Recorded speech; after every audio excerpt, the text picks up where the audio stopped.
Eighth class हमने chapter number 8 start कर रखा था। चैप्टर का नाम था हमारा कंपेयरिंग क्वांटिटीज़। ओके, तो उसके अंदर हमने अभी रेशो निकालना सीखा था, परसेंटेज निकालना, और अभी हमने प्रॉफिट और लॉस के क्वेश्चंस किए थे लास्ट वीडियो के अंदर। ठीक है, नेक्स्ट टॉपिक है हमारे पास इंटरेस्ट। इंटरेस्ट होता है ब्याज। ओके, तो कंपाउंड इंटरेस्ट और सिंपल इंटरेस्ट, हमारे पास दो तरह के इंटरेस्ट हैं। तो सबसे पहले चलिए हम सिंपल इंटरेस्ट की बात करते हैं, क्योंकि सिंपल इंटरेस्ट समझकर ही हम कंपाउंड की तरफ बढ़ सकते हैं। ठीक है, तो सिंपल इंटरेस्ट आपके 7th क्लास में था, तो एक बार हम उसकी रिवीजन करते हैं। तो सबसे पहले हम देखते हैं कि इंटरेस्ट होता क्या है। तो interest is the extra money paid by institution like banks और post office on money deposited with them. जो हम उनके पास पैसे जमा करवाते हैं उस पर मिलने वाले एक्स्ट्रा मनी को हम इंटरेस्ट बोलते हैं। ठीक है, हमारे पास दो तरह के इंटरेस्ट है, सिंपल एंड कंपाउंड। तो सिंपल इंटरेस्ट का फॉर्मूला आप जानते हैं। सिंपल इंटरेस्ट क्या होता था? Principal multiply rate multiply time divided by 100। ठीक है, प्रिंसिपल का मतलब जो हमारी मेन अमाउंट है, और रेट का मतलब कि हमने किस रेट पर, कि पर एनम हमें कितने % एक्स्ट्रा रुपए मिलेंगे, इनटू टाइम। पर एनम का मतलब यहाँ पे पर ईयर है। ठीक है, और कितने साल के लिए हम उसको सबमिट करवाते हैं। ठीक है, इस तरह से हम निकालते हैं principal multiply rate multiply time divide by 100, और हमें मिलेगा सिंपल इंटरेस्ट। ठीक है, अमाउंट होता है जो फाइनल अमाउंट है जो हमें मिलेगा एक पर्टिकुलर टाइम के बाद। तो अमाउंट का फॉर्मूला क्या होगा हमारे पास? अगर हम प्रिंसिपल के अंदर इंटरेस्ट जोड़ दें तो वो हमें मिलता है अमाउंट। तो चलिए हमारे पास देखते हैं, एग्जांपल है, एग्जांपल से समझते हैं इसको। द सम ऑफ ₹10,000, 10,000 रुपये है हमारे पास, is borrowed at the rate of interest 15% per annum for 2 years. ठीक है, एक हमने अमाउंट ली 10,000 की, एक सम लिया, यानी ये हमारे पास प्रिंसिपल है 15% पर एनम, कि हम 15% रुपीज़ उसको हर साल एक्स्ट्रा देंगे आपकी अमाउंट, आपने जो प्रिंसिपल लिया है या आपके जो अमाउंट है उस पर। ठीक है, अगले 2 साल के लिए, हमने 2 साल के लिए लिया है इसको। ठीक है, तो आपको बताना है कि सिंपल इंटरेस्ट कितना था इस सम के ऊपर, और लास्ट में जब 2 साल ख़त्म हो जाएंगे तब उसको कितने पैसे देने होंगे। तो इसका देखो सिंपल सा मतलब है 15% पर एनम, यानी कि एक साल में 100 रुपये पे उसको 15 रुपये एक्स्ट्रा देने हैं। ठीक है, 10,000 का 15% कितना होगा? तो इसकी 2 जीरो हटाओ और 15 से मल्टीप्लाई कर दो। 15/100 इंटू 10,000 ही तो होता है, तो 2 जीरो से 2 जीरो कट जाएगी, तो इसका कितना आया? 1500 आया।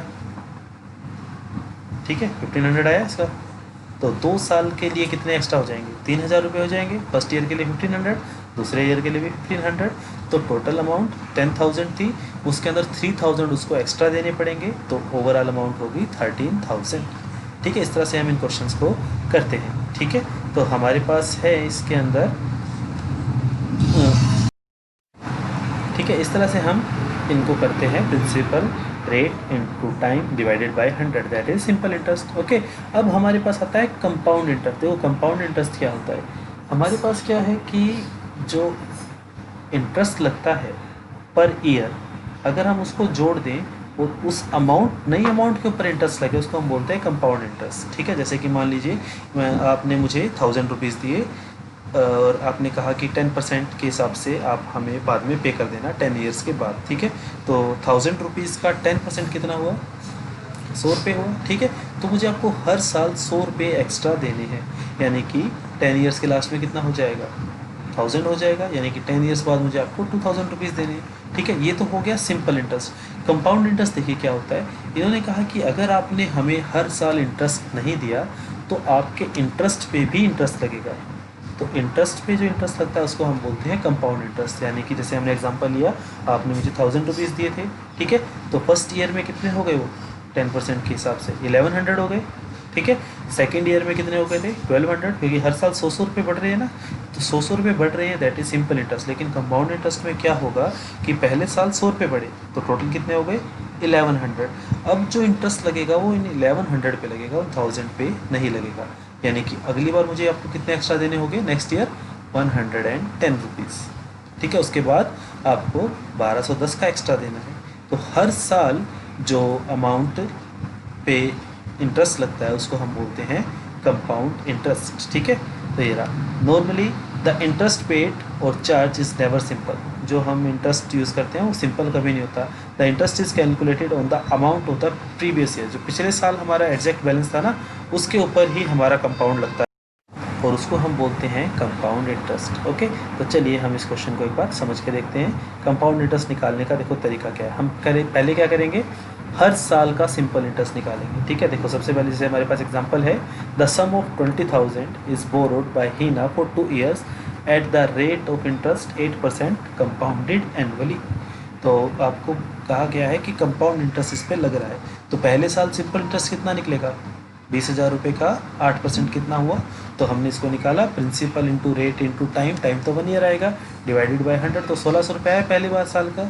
ठीक है, अब साल के एंड में कितनी अमाउंट हो गई, 20,000 तो वो थी और 1,600 इंटरेस्ट के हो गए, टोटल कितना आया 21600। ठीक है, ये सेकंड ईयर का प्रिंसिपल हो जाएगा। फर्स्ट ईयर के एंड की अमाउंट सेकंड ईयर का प्रिंसिपल हो जाता है, तो अगली बार प्रिंसिपल की वैल्यू हो जाएगी 21600। ठीक है, और फिर हम नेक्स्ट ईयर का निकालेंगे 21600 multiply rate 8% multiply time 100 multiply time 1 divided by 100, तो इसका आया 1728। ठीक है, तो टोटल अमाउंट कितनी हो गई हमारे पास, principal plus simple interest. Principal हमारे पास कितना हो गया था ये, और ये हमारे पास सिंपल इंटरेस्ट है, तो हमारे पास टोटल अमाउंट आ गई ये वाली। ठीक है, और टोटल इंटरेस्ट कितना आया हमारे पास, पहले ईयर 1600 दूसरे ईयर 1728, तो टोटल इंटरेस्ट हमने इतना दिया। ठीक है, अगर हम इसको सिंपल इंटरेस्ट पे देते तो हमारे कितने रुपए लगते, 3200 रुपीज़ एक्स्ट्रा लगते, लेकिन अगर इन्होंने कंपाउंड पे लिया तो 328 रुपीज़ हमें एक्स्ट्रा पे करने पड़े, सॉरी 128 एक्स्ट्रा पे करने पड़े। तो कंपाउंड इंटरेस्ट में हमेशा ही एक्स्ट्रा मनी पे करनी होती है। ठीक है, तो सिंपल इंटरेस्ट में देखो क्या है, प्रिंसिपल 100 है, सेकेंड ईयर भी प्रिंसिपल 100 है, थर्ड ईयर भी प्रिंसिपल 100 ही है। ठीक है, इंटरेस्ट 10% था, तो पहले साल अमाउंट कितनी हो गई 110, सेकेंड ईयर कितनी हो गई 10 रुपीज़ का वो लगा, तो 110 तो पहले थी, 10 रुपये का ब्याज फिर लग गया, तो 3 साल के बाद 130 हो गई। लेकिन कंपाउंड इंटरेस्ट में क्या है, पहले साल 100 का 10 110 हुआ, अगले साल 110 का इंटरेस्ट लगेगा, दैट इज़ 11 रुपीज़, और अगले साल 121 का इंटरेस्ट लगेगा, तो दैट इज़ कंपाउंड इंटरेस्ट। तो कंपाउंड इंटरेस्ट निकालना आया, हम क्या करेंगे, 3 साल का टाइम है तो 3 बार सिंपल इंटरेस्ट निकाल कर उसको ऐड करेंगे। ठीक है, इस तरह से हम इन क्वेश्चंस को करते हैं। अब हर बार मान लीजिए आपको कहा जाए कि 6 साल का कंपाउंड इंटरेस्ट निकालो, 6 साल के लिए कोई अमाउंट है, तो एक क्वेश्चन को 6 बार करना इट्स नॉट समझदारी यू कैन से। तो हम इसके लिए क्या करते हैं, हम एक फॉर्मूला बनाते हैं। तो फॉर्मूला हमें कैसे बनाया उससे हमें कोई फ़र्क नहीं पड़ता, हमें जो ध्यान रखना है उस फॉर्मूले को ध्यान रखना है। फॉर्मूला है ये कि amount is equals to principal of first year 1 + r/100 की पावर n, और n का मतलब नंबर ऑफ ईयर्स है, यहाँ पे आप t लिखिए ताकि आपको टाइम से अच्छे से याद रहे। ठीक है, प्रिंसिपल 1 + r/100 इंटू 10, जैसे मैं कहता हूँ कि 5,000 रुपीज़ 4 ईयर्स के लिए 10% कंपाउंड इंटरेस्ट पे दिए, तो 5,000 1 प्लस कितने परसेंट पे दिए थे, 5% पे मान लेते हैं, 5/100 की पावर टाइम भी कितना था 5 ईयर्स। तो इस तरह से हम इस क्वेश्चन को कर सकते हैं। ठीक है, तो कंपाउंड इंटरेस्ट का ये फॉर्मूला आपको ध्यान रखना है, एक बार आप इसको नोट कर लीजिए। ओके, ये है आपका फॉर्मूला कंपाउंड इंटरेस्ट का। तो चलिए हम इससे कुछ क्वेश्चंस करके देखते हैं। हमारे पास है कंपाउंड इंटरेस्ट आपको निकालना है 12,600 रुपये पर 2 साल के लिए 10% के अकॉर्डिंग। तो हमारे पास अमाउंट का फॉर्मूला है, हम वैल्यू पुट करेंगे, प्रिंसिपल है हमारे पास 12,600, रेट है 10% पर एनम, और टाइम है 2 साल। तो हम यहाँ पर वैल्यू पुट करते हैं, हम इसको सोल्व करेंगे तो ये हमारे पास आ गई अमाउंट। ठीक है, लास्ट में हमें कितना पे करना पड़ा, 15,246 रुपये, 15,246। तो कंपाउंड इंटरेस्ट कैसे निकालेंगे, अमाउंट में से प्रिंसिपल को माइनस कर दो, तो इतना हमारे पास आ गया। चलिए एक बार ट्राई इसको क्वेश्चन को करके देखिए। करना क्या है, प्रिंसिपल की जगह आप 8,000 रखेंगे इस फॉर्मूले में, आर की जगह आप रखेंगे 5 और टाइम की जगह रखेंगे 2। ठीक है, और कंपाउंड इंटरेस्ट के लिए जो आएगा अमाउंट उसमें से आप प्रिंसिपल को माइनस कर देंगे। Is this okay. ठीक है, इस तरह से हम इन क्वेश्चंस को करते हैं। अब देखिए हमारे पास क्या है कि हमें एनुअली निकालना आ गया, अब हमारे पास बारी है, चलिए एक काम करते हैं, आज हम एक बार यहीं तक करते हैं और आपको इस यहाँ तक के क्वेश्चंस की वर्कशीट मैं आपको अभी प्रोवाइड करवा देता हूँ। एक बार आप यहाँ तक क्वेश्चंस को ट्राई कीजिए। नेक्स्ट वीडियो के अंदर नेक्स्ट डे हम करते हैं कि अगर हमें पूरे साल की जगह हाफ ईयर दे रखा हो तब हम कंपाउंड इंटरेस्ट को कैसे निकालेंगे। ठीक है, तो एक बार आप यहाँ तक प्रैक्टिस कीजिए। Okay, thank you.